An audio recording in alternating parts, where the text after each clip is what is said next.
মহান আল্লাহ বলেন, পৃথিবীর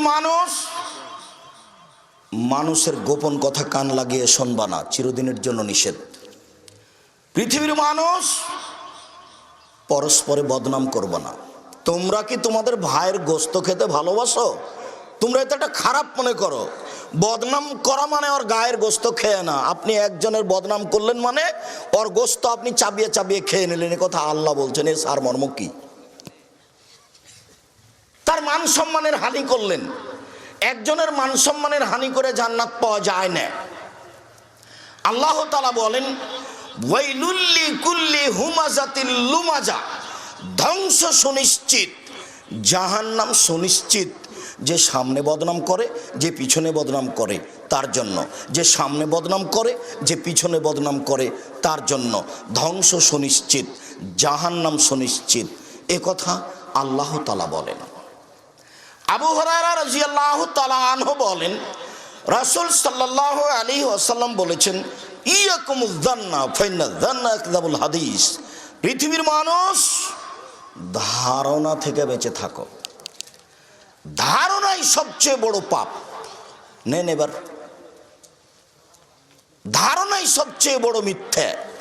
আল্লাহ নবী বলেছেন, আকবরুল কাবায়ের, সবচেয়ে বড় পাপ তিনটে। এক, শিরক করা। দুই, বাপ মায়ের অবাধ্য চলা। তিন, মিথ্যা সাক্ষী দেওয়া, মিথ্যা কথা বলা। আর এইখানে আল্লাহ নবী বলছেন ধারণাই সবচেয়ে বড় মিথ্যা। তাহলে তো ধারণা সবচেয়ে বড় পাপ হয়ে গেল। ধারণাই করতে পারবে না একজন মুসলিম আর একজনের ব্যাপারে।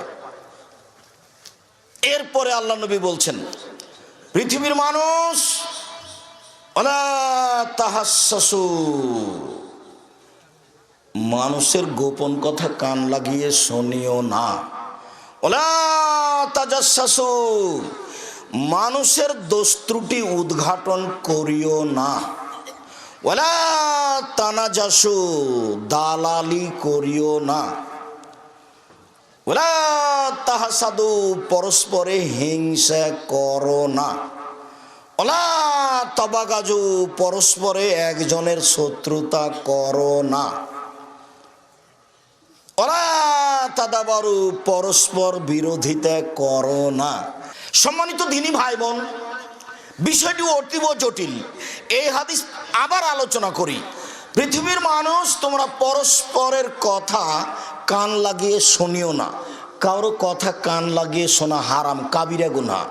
রাসূল সাল্লাল্লাহু আলাইহি ওয়াসাল্লাম বলেন, কেউ যদি কারো কথা কান লাগিয়ে শোনে, তাহলে কিয়ামতের মাঠে তার কানে সীসাকে জাহান্নামের আগুনে গরম করে তার কানে ঢেলে দিবেন।